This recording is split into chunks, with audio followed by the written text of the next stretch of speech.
बच्चों अभी हम लोग बात करने वाले हैं दो चर वाले रैखिक समीकरण प्रश्नावली 3.1 का पहला क्वेश्चन का पहला पार्ट मैं पहले ही बता चुका हूं। अगर आपने वो वीडियो नहीं देखा है तो आप देख लीजिए, आपको और अच्छे समझ में आ जाएगा। फिलहाल अभी हम लोग बात करने वाले हैं पार्ट नंबर 2 का। देखिए क्या बोल रहा है, 5 पेंसिल तथा 7 कलमों का कुल मूल्य 50 रुपए है, जबकि 7 पेंसिल तथा 5 कलमों का कुल मूल्य 46 रुपए है। एक पेंसिल का मूल्य तथा एक कलम का मूल्य ज्ञात कीजिए।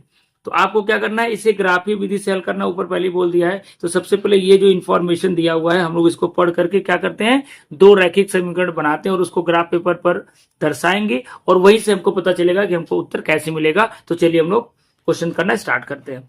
तो एक बार फिर से आप देख लीजिए, 5 पेंसिल और 7 कलमों का मूल्य कितना है 50, और 7 पेंसिल और 5 कलमों का मूल्य कितना 46। तो एक पेंसिल का मूल्य तथा एक कलम का मूल्य ज्ञात कीजिए। तो यहाँ पर दो चीजें हैं, पेंसिल और कलम। तो आपको वही करना है, एक को x मान के चलना है और दूसरे को क्या करना है, y मान के चलना है। तो हम लोग मानेंगे कि एक पेंसिल का मूल्य x रुपए तथा एक कलम का मूल्य कितना है, y रुपए है। क्योंकि ये दो चरों वाला रैखिक समीकरण है तो हमें यहाँ पर दो मानना पड़ेगा।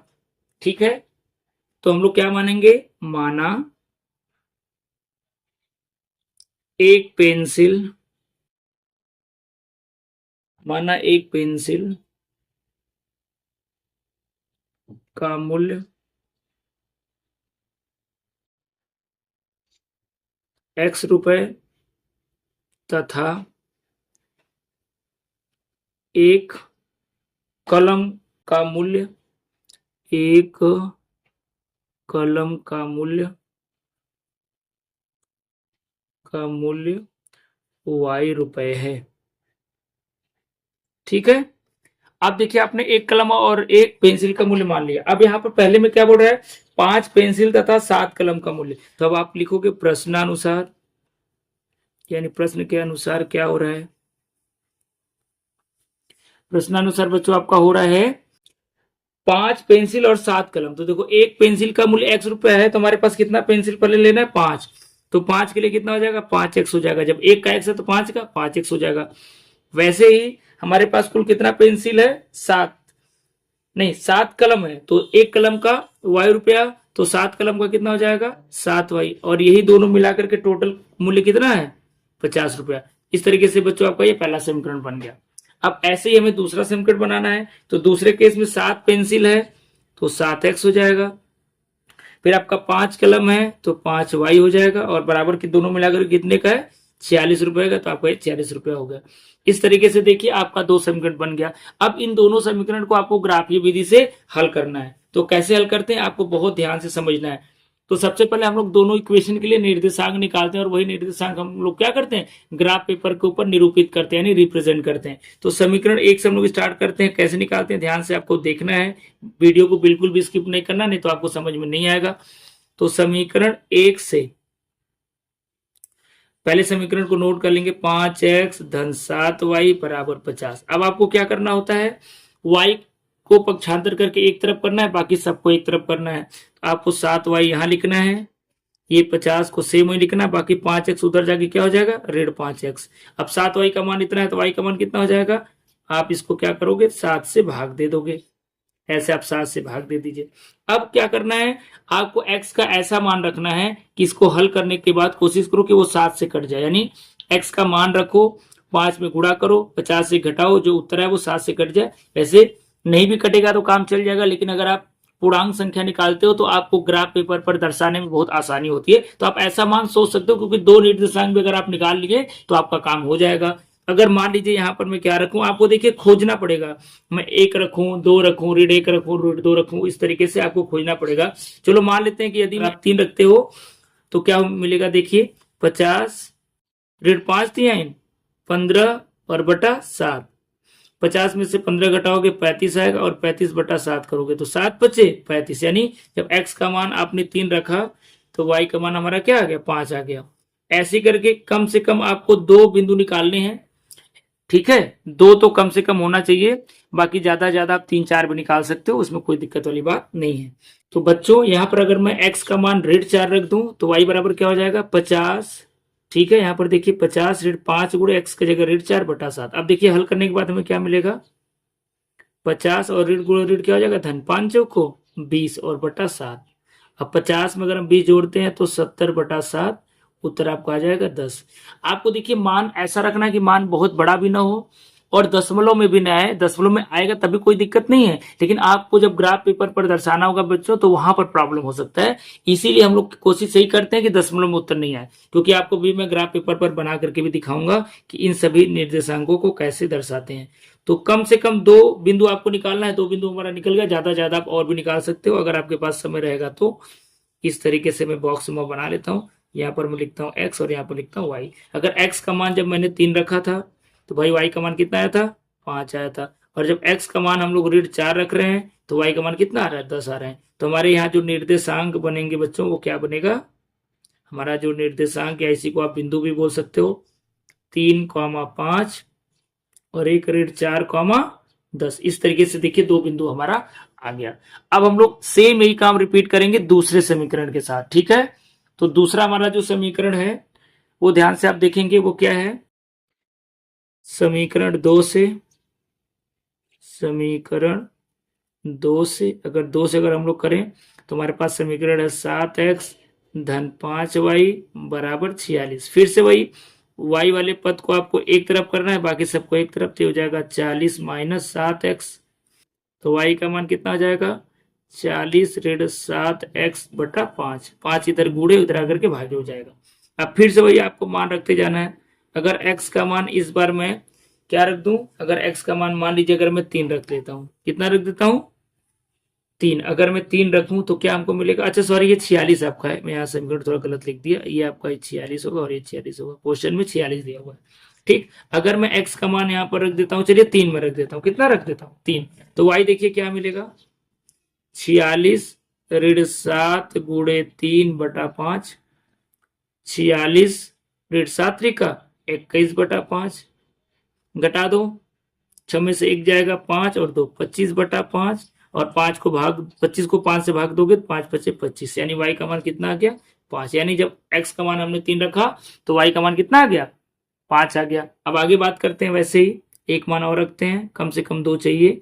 यदि x बराबर, इस बार हम लोग चलिए अगर 8 रख लेते हैं। देखिए आपको ये चेक करना पड़ेगा, आप प्रैक्टिस कर लोगे तो आपको पता चल जाएगा कि कौन सा मान रखोगे तो 5 के पहाड़ा से कट जाएगा। यानी आपको ऐसे कोशिश करना है कि आप ऐसा यहाँ पर मान रखें कि हल करने के बाद इकाई के अंक पे 0 या 5 आए, क्योंकि 5 से वो आराम से कट जाएगा। अगर मैं 8 रखता हूं तो देखिए आपको क्या मिलेगा, y बराबर 46 ऋण 7 और गुणे 8 अगर मैं रखता हूं, ठीक है, और बटा कितना है आपका 5 है।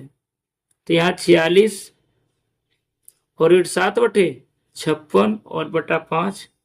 अब अगर 46 में से 56 घटाएं तो आपका ऋण कितना आएगा, 10 आएगा और बटा 5, और 5 दूना 10।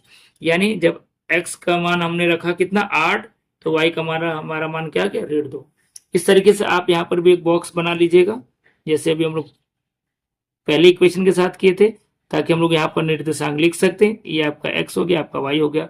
x का मान जब हमने क्या रखा था, 3 रखा था, तो y हमें क्या मिला था, 5। और x का मान जब हमने 8 रखा था तो y क्या मिला था, ऋण 2।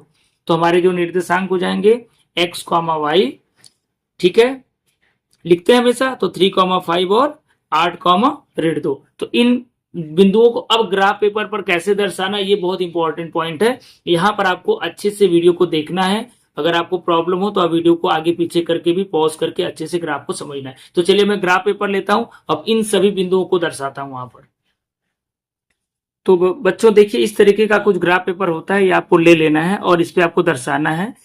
अब देखिए जिस बिंदु को दर्शाना है मैं पहले से लिख लिया हूं, 3,5 ऋण 4,10, ये जो पहले समीकरण से मिला था, और दूसरा 3,5 और 8,2। आपको ग्राफ पे जो भी काम करना है पेंसिल से करना है। मैं यहाँ पर पेन से थोड़ा सा कर दिया हूँ, इसके पीछे रीजन ये है कि मैं पेंसिल से करूंगा तो आपको अच्छे से क्लियर दिखाई नहीं देगा, लेकिन आपको याद रखना है कि आपको हमेशा ग्राफ पेपर पर सिर्फ पेंसिल यूज करना है। तो देखिए ग्राफ पेपर पर इस तरीके से हम लोग 2 लाइन खींचते हैं, इसको एक्स एक्सिस बोलते हैं और इसको वाई एक्सिस बोलते हैं। ये बिंदु आप अपने आवश्यकता के अनुसार लोगे। जैसे यहाँ पर एक्स पे देखें तो मैक्सिमम 10 तक आपको मिला है, वाई पर भी मैक्सिमम 10 तक मिला है, तो ये बिंदु मैं उसी के हिसाब से पहले से लिख लिया हूं ताकि जल्दी से मैं आपको समझा सकूं। तो ये 2 लाइन एक दूसरे को जहां पर काटती है इसको मूल बिंदु बोलते हैं, जिसका निर्देशांक 0,0 होता है। मूल बिंदु से दाहिने की तरफ सारी धनात्मक संख्याएं होती हैं, बाएं तरफ ऋणात्मक। वैसे मूल बिंदु से ऊपर की तरफ धनात्मक होती है और नीचे की तरफ क्या होती है, ऋणात्मक। आई होप आपको ये पता भी होगा, अगर नहीं पता है तो इसको आप आराम से समझ लेंगे। ठीक है, अब चलिए एक एक करके सारे बिंदुओं को हम लोग दर्शाते हैं। यहाँ पर देखिए पहला बिंदु 3,5। अब देखिए उसको कैसे दर्शाओगे, आपको बहुत केयरफुली समझना है। एक्स पे आपको 3 अंक चलना है, तो यहां से यहां तक 1 2 3, यानी एक्स पे हमने 3 चला। अब वाई पे हमको कितना चलना है, 5। तो वो ठीक इसी के ऊपर आप चलोगे, 1 2 3 4 5, यानी 5 के सीध में, इधर 3 के सीध में, इधर 5 के सीध में, तो कौन सा बिंदु मिलेगा, ये बिंदु मिलेगा। आपको हल्का सा पॉइंट लगाना है, गाढ़ा बहुत नहीं करना। दो ये जो पतली पतली लाइनें हैं आपस में सटनी नहीं चाहिए, इतना आपका बारीकी से काम होना चाहिए। एक बिंदु हमने दर्शा दिया।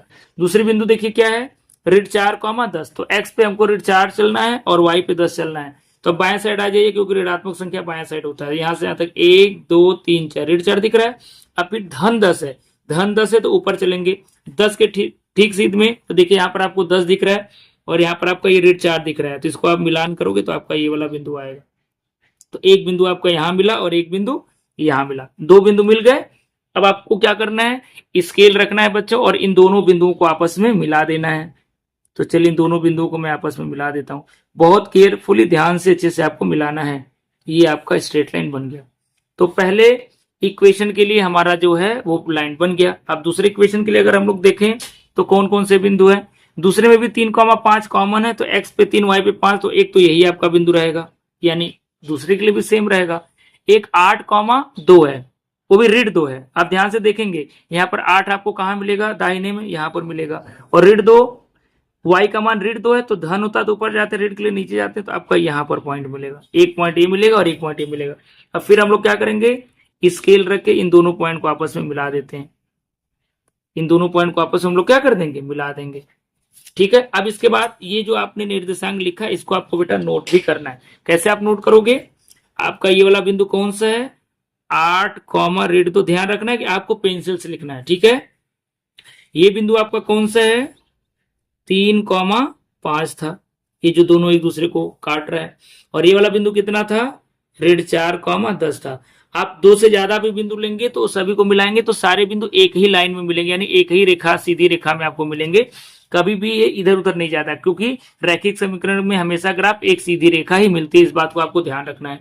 अब बच्चों ये दोनों लाइन का जो इक्वेशन है वो भी लाइन का इक्वेशन आपको लिख लेना। हमारी पहली वाली लाइन ये थी, जिसमें क्वेश्चन में हमारा जो इक्वेशन बना था वो क्या था, जहां जगह रहेगा वहां पर आप लिख लोगे 5x धन 7y बराबर 50। मतलब ये वाली लाइन इस इक्वेशन को दर्शाता है। वैसे ये वाली लाइन का इक्वेशन क्या था आपका, 7x धन 5y बराबर 46। तो इस तरीके से इस लाइन के ऊपर जहां पर भी आपको जगह मिलेगा इक्वेशन भी लिख लेना है। अब बात आती है इसका उत्तर क्या आएगा। देखिए दोनों रेखाएं एक दूसरे को जहां पर काटती हैं वही उसका उत्तर है। तो दोनों रेखाएं एक दूसरे को कहां पर काट रही हैं, 3,5 पर। तो यहाँ पर पहला मान x का होता है, दूसरा मान क्या होता है, y का मान। यानी x का मान 3 है, y का मान 5 है। अब आप याद करो x आपने किसको माना था, आपने एक पेंसिल की कीमत मानी थी। ठीक है, एक पेंसिल का मूल्य आपने माना था। तो एक पेंसिल का मूल्य 3 रुपए हो जाएगा और एक कलम का मूल्य कितना हो जाएगा, 5 रुपए का हो जाएगा। तो अब आपको उत्तर लिखना पड़ता है। आप उत्तर कैसे लिखोगे, उपरोक्त ग्राफ से स्पष्ट है, उपरोक्त ग्राफ से स्पष्ट है, स्पष्ट है कि x बराबर कितना है 3 और y का मान कितना है, y का मान आपका है 5। यानी आप उत्तर में लिख लोगे, आंसर में क्या लिखोगे, एक कलम की कीमत, सॉरी एक पेंसिल, पहले एक पेंसिल का मूल्य या कीमत जो भी आप बोलो, मूल्य कितना होगा, 3 रुपए। एक पेंसिल का मूल्य 3 रुपए तथा एक कलम का मूल्य, कलम का मूल्य क्या हो जाएगा, 5 रुपए, 5 रुपए है। तो ये आपका बच्चों क्या हो गया, उत्तर हो गया। ठीक है, तो इस तरीके से ग्राफीय विधि से आप क्वेश्चंस को हल करोगे। आई होप ये आपको वीडियो पसंद आया होगा। अगर वीडियो पसंद आया हो तो वीडियो को लाइक करना बिल्कुल मत भूलिएगा। अगर आप पहली बार हमारे चैनल पर विजिट किए तो चैनल को भी सब्सक्राइब कर लीजिए। नेक्स्ट वीडियो में नए क्वेश्चन के साथ मिलेंगे, तब तक के लिए थैंक यू सो मच।